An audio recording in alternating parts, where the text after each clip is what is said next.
हरिओम श्रीराम अंबाजने. मी सौ पूनमवीरा सुरेश पेडणेकर, पवारनगर उपासना केंद्र. मी बापूंच्या कृपा छत्रछायेखाली 1996 पासून घेते. तर त्यावेळेला मी पादुका पूजन वगैरे केलं ना, तर आम्हाला अचानक सांगितलं प्रमुख संस्थांनी की तुम्हाला बापूंचं जर चरणस्पर्श आहे. मग आम्ही तिथे दादरला गेलो, माझे मिस्टर, मी आणि मुली माझ्या दोघी. तर मला काही एवढं बापूरायांना बघितलं नव्हतं, म्हणजे बघितलं होतं पण असं आपण बोलायचं कसं वगैरे मला काही कळत नव्हतं. म्हणजे आपले सद्गुरू येत नाही. तर आश्चर्य वाटेल, त्यावेळेला बापूंना बघितलं तर एकदम मला भरून आलं आणि मी पायावर त्यांच्या डोकं ठेवलं तर मला रडू आवडेना. मग मी उठून उभी राहिली आणि ही माझी मुलगी, ही BDS करते, ही नायर हॉस्पिटलमधून BDS करते. तेव्हा बापू मला म्हणाले होते की फर्स्ट क्लास बापूंनी तिला दिलेला आशीर्वाद होता. त्यावेळेचा अनुभव हा सांगते. तर ह्या अनुभवासाठी की तिने BDS केलं कम्प्लीट, 4थं वर्ष लास्ट वर्ष होतं. आणि त्यावेळेला काय झालं, रिझल्ट आला, थ्रोट पास होती ती, कारण तिला चांगले मार्क्स होते, SSCला पण 12thला पण चांगल्यापैकी. आणि तिला BDSला ॲडमिशन मिळालं सहज. तर ही बापूरायाची सर्वात महत्त्वाची कृपा आमच्यावर. आणि त्यानंतर ती थ्रोट पास होती, गेली काही क्लास वगैरे. पण शेवटच्या वर्षाला तिचा रिझल्ट फेल आला. मला एकदम वाईट वाटलं, खूप वाईट वाटायचं मला. पण त्यावेळेला मी बापूंच्या प्रवचनाला नेहमी जात असते गुरुवारी. तर बापूंनी तेव्हा मला एका पहिल्या प्रवचनात सांगितलं की म्हणजे हे सगळं घडल्यानंतर की तुम्ही तुमचे प्रयत्न करा आणि नंतर माझ्याकडे यायचं. तर मी म्हटलं आता आम्ही साधे ह्याचे गव्हर्नमेंट जॉबवाले.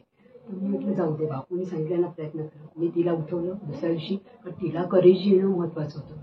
आणि तिला म्हटलं चल मी कॉलेजमध्ये येते, तुझ्या प्राध्यापकांना भेटते. प्राध्यापकांना मी भेटले. प्राध्यापकांना भेटल्यानंतर त्यांनी सांगितलं आता ते आमच्या हातात नाही. एक प्रॅक्टिकलचे मार्क्स होते, ते 3च कमी पडले. पण ते आता मी काय करू शकत नाही, आता कोर्टात तुम्हाला जावं लागेल. बरीच मुलं गेलेली आहेत कोर्टात. तुम्ही कोर्टात गेलं तर हा रिझल्ट चांगला लागेल, कारण तिला सगळ्या विषयात चांगले मार्क होते. आणि एकदम मी थोडी नर्वसच झाली. पण त्या प्राध्यापकांनी आमच्याशी दोघींशी चांगले बोलले. पण त्यांनी एक सांगितलं की जेव्हा प्रॅक्टिकल झालं तेव्हा काय गडबड झाली की हिला आम्ही पेशंट दिला नव्हता. मला माहिती नाही पेशंट देतात वगैरे, आमच्या घरात काही कोणी मेडिकलचं नाही. तर हिने त्या प्रॅक्टिकलला गेली तेव्हा बेगर तिला मिळाला. बेगरचं काही रूट एक्सपोज झालेलं ऑलरेडी, आणि तिला रूट कॅनल करायला सांगितलं. तर रूट कॅनल करायला ते एक्सपोज झालेलं रूट कसं काय रूट कॅनल करणार. त्यामुळे तिचं ते एवढं व्यवस्थित झालं नाही. नंतर मी गुरुवारच्या आपल्या नेहमीच्या ह्याला आले. नंतर मला कळलं की ह्यांचा मित्र एक आहे, त्याची मुलगी BDS करते, DY पाटील. तर त्यांनी सांगितलं आम्ही कोर्टात गेलो असं मिळलं तर तू ये त्या केसला. मग आम्ही तिघही गेलो. कोर्टात गेल्यानंतर आश्चर्य वाटेल की त्या गुरुवारीच आम्हाला 3ही डेट गुरुवारच्या मिळाल्या. आणि गुरुवारी आम्ही गेलो ना, तर पहिल्या गुरुवारी त्यांनी ऐकून घेतलं सगळं. आणि आम्ही म्हटलं आता आम्ही बापूंकडे जाऊया. आम्ही जातच होतो ना, तर आम्ही तिघंही बापूंकडे. मी आले घरी आणि यांना सांगितलं नक्की हिचं होणार आहे, तो बापू आहेत म्हणजे आपल्याला काही काळजी नाही. न्यायाधीशांनी रिझल्ट दिला.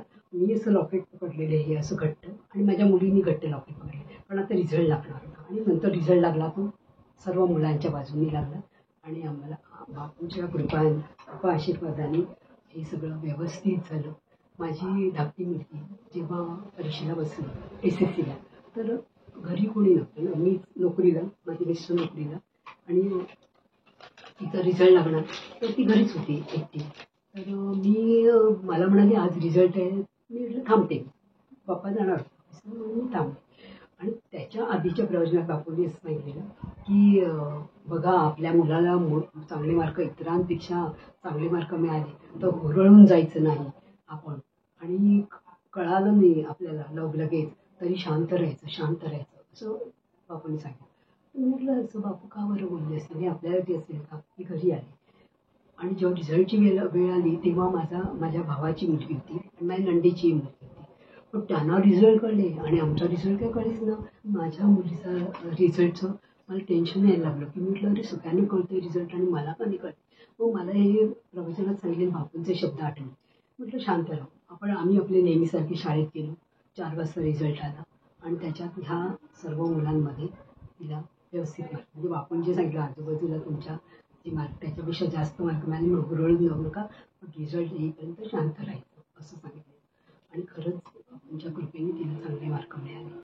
मला स्वतःला असं वाटतं की बापूराया आधीही माझ्याबरोबर होता आणि आताही आहे आणि पुढेही राहणार आहे. मला पूर्ण विश्वास आहे. हरिओम. श्रीराम अंबाजी नाथ सभे नाथ सभे.